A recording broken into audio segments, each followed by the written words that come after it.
Hey guys, welcome to the Liberal Hivemind, a channel solely focused on exposing the abundant hypocrisy of the left. The recent news cycle has been a little bit meh. You might have noticed that I've been making a whole ton of Joe Biden videos, and that's because I don't feel like there's really much else to talk about. A lot of the stuff happening with the president is going on behind the scenes. A lot of the lawsuits are in limbo. There's not much movement. We don't really have anything to talk about other than Sleepy Joe Biden. But interestingly enough, things keep getting worse for poor old Sleepy Joe. You know, you might call me a little bit of a crackpot for thinking this, but I have a little bit of a feeling, an intuition, that all of these investigations and all of this information, all of a sudden that comes out about Joe Biden, his son, his potential connections, I don't think it's a partisan thing. I think he's going to be removed from office and Kamala will be put in if, in fact, he is inaugurated on January 20th. Things are getting worse and worse every single day for poor Sleepy Joe. And my next assumption, which I'm sure a lot of you guys are probably thinking the exact same thing, is that this whole China hack debacle, what's going on with the Pentagon and the Biden transition team, might be somehow connected to all of these breaking stories about Joe and his family and their connections to the CCP. And so wait till I show you guys these stories when I tell you things just keep getting worse for poor old Sleepy Joe. I'm not baiting you. I'm not being hyperbolic. I'm not being facetious. Things are getting real sketchy for the presumptive president-elect. So we're going to get into all of it. We got a ton of stuff to cover, a ton of stuff to talk about. But before we do, please make sure to leave a like, a comment, subscribe, share the video as much as possible. We are still shadow banned by the YouTube algorithm. And with that out of the way, let's roll the tape. All right. So, to be the president of the United States, you need to have good judgment. You need to be a decisive leader. And probably most importantly than anything else, you need to have good character judgment. You got to put good people around you, because if you don't, you're just going to get a bunch of Washington snakes as far as the eye can see. Well, Joe Biden continues to show his a credible judge of character. Check this out. Joe Biden, when questioned in a softball interview on CBS, look what he has to say about his son Hunter. He's a grown man. He is the smartest man I know. I mean, in pure intellectual capacity. He says that his son Hunter is the smartest man he knows. Well, Joe, you must not know too many smart people now, do you? The smartest man you know happens to be a crackhead? Literally? I've heard Hunter Biden speak. I've heard him give interviews. I don't think he's dumb, but the smartest man you know? That's an interesting claim, to say the least. I didn't know Hunter Biden was a nuclear physicist, but I guess he is. And maybe that's why Burisma hired him. Oh wait, he was a know-nothing crackhead. Checks out. Maybe he is the smartest person on the planet to get hired to the tunes of millions of dollars while being a literal know-nothing crackhead. Maybe I'm underestimating him a little bit. But once again, Joe Biden continues to brush off all of these allegations. Here's Biden's take on the Hunter accusations. The accusations, by the way. We have great confidence in our son. I am not concerned about any accusations been made against him. It's used to get to me.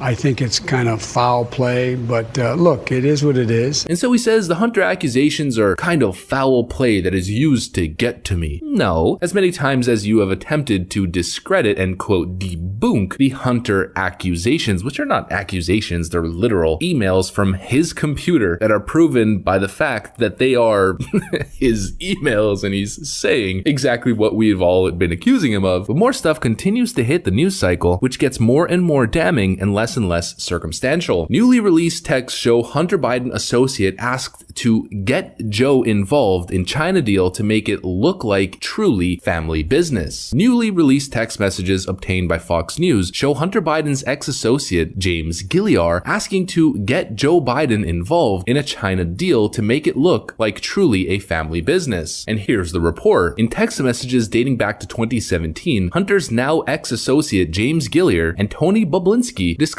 a breakdown of the joint venture with CEFC. By the way, 2017 was the time that Tony Bobulinski and Hunter Biden were requesting a $10 million wire transfer from CEFC. The time seems to align. The quote stakes appear to suggest getting the now president-elect involved. In another exchange, Bobulinski in a text message to Gilliar on April 30th, 2017 asked, "What is the deal with Jim Biden, as he wasn't part of the discussion but now seems to be a focal point with H. Demons?" And the speculation is that H. Demons is Hunter's demons, potentially Hunter's issues. Could be good to have a backup. He strengthened instance our USP to Chinese, as it looks like a truly family business, and I like the dude. To which he replies, okay. We've got these text messages right over here. Think Joe may come Sunday. I'm hoping. Yeah, I told Jim that's a no-brainer. If he can make it, he should be there. Agreed. You in the city. And then this one, probably the most damning of all. Later, bro. Man, you are right. Let's get the company set up, then tell H, presumably Hunter, and the family the high stakes and get Joe involved. Okay, good luck in surgery. So when Tony Bobulinski was on Tucker Carlson's show and he specifically said he had firsthand knowledge and text messages to prove that Joe Biden was in fact connected, that he was the big guy, it turns out he had the receipts. What was it, like 2 months ago we covered the story where Tony Bobulinski had handed over all of his text messages and his phones as evidence to the FBI to be investigated. Turns out the man delivered. He wasn't just some political operative going after Joe. I mean, he's a Democrat after all, and he's been connected to the Biden family forever, and he stated it himself. The only thing that made him come out and blow the whistle was Adam Schiff and Joe Biden and all of these folks claiming it to be some Russia conspiracy, making Tony Bobulinski then feel like he was put against the wall and they were throwing him under the bus as a Russian agent when he had served his country for years. Now that's just the first revelation. Check this out. Breaking exclusive. Email uncovered where Jim Biden shares the family could provide a wealth of introductions and business opportunities at the highest levels. Here is a message written to Mr. Khaled Sultan Al Raban in care of His Excellency Sheikh Abdullah bin Mohammed Al Thani, Qatar Investment Authority. Dear Mr. Khaled Sultan Al Raban, thank you for the communication with my friend and associate Dr. Amer Rustam regarding the recent visit of His Excellency Sheikh Abdullah bin Mohammed Al Thani to the United States and his vision to promote the business interests of the nation of Qatar. I would be honored to assist in effectuating the visit of His Excellency, but would remiss in not pointing out the fractured nature of our current administration. By the way, this is August 2017 when he says the fractured administration, he means Donald Trump, aka the status quo of the Washington cabal has been fractured. My family could provide a wealth of introductions and business opportunities at the highest level that I believe would be worthy of the interest of His Excellency. We are not, however, lobbyists and do not operate in that arena. Our relationships are deep and wide and have lasted through many years and many administrations. We are not particularly close to this administration and have a different vision. That's a good thing. Proves that Donald Trump is not part of this cabal. This administration is beleaguered by major issues that are not soon to be resolved. In the meantime, we continue to forge ahead in forward-thinking endeavors that create real value both here in the United States and abroad. Our primary interest is and always has been to advance the interests of the United States through productive collaborations with partners home and abroad. And so this is literal proof, once again, that the Biden family has been leveraging their political connections and is working within the domain of politics even when they're not in office. He's talking about the current administration, his connections with previous administrations, and you can clearly tell here that there's a Biden family racket. You can clearly tell here that the vultures surrounding Joe and his political office, regardless of where that office is, are always looking to bank out and use that Biden political position and Biden political dynasty to their own benefit. So when we got pieces like this, Schweizer, there's an issue of enrichment involving Joe Biden himself. It seems as though the puzzle pieces are all lining up to paint that exact image. It seems as though everything they blame the president of and everyone around him and his family turns out is more true about Joe Biden than it ever was about Donald Trump. And when Trump is gone, reporters are going to have to somehow survive without the Trump bump. And that's where we got stories like this. Reporters grow frustrated as Biden team refuses questions. Well, as they start losing their jobs and revenue goes down to the tune of hundreds of millions of dollars within the industry because they're not going after Trump, well, they're probably going to start going after Biden. And so when I say things keep getting worse for Joe Biden, I mean it. And that's my prediction. And I think things are going to boil to such a deep extent, I think people are going to start backstabbing him and going after him, and he will in fact be removed from office and Kamala will be put in. That or my prediction is completely inaccurate and they're just going to continue going after Trump even when he's out of office. I mean, Representative Ilhan Omar recently says that we have to prosecute Trump for criminal neglect in COOF pandemic. Trump derangement syndrome is quite powerful, and crony Democrat hyperpartisanship is even more powerful, going after the president for everything they do and their candidate did, and investigating Trump over some frivolous BS that of course has absolutely no standing, meanwhile refusing to even acknowledge or look into anything, any allegations or any investigations regarding their own candidate. It's a complete joke. It's a whole racket. There's the Biden racket, the Democrat racket, the media racket. The whole system is as dysfunctional as you could possibly imagine. But that's pretty much what I got for you guys on this one. Please make sure to leave a like, comment, subscribe, share the video as much as possible. We are still shadow banned by the YouTube algorithm, hidden from non-subscribers subscribed viewers. Now I gotta get back to work because there's a whole load of hypocrisy that must be exposed on a daily basis. You guys know the drill. It's a daily gig, so I'm gonna get to that. I want to thank you guys for watching, and I'll see you on the next one.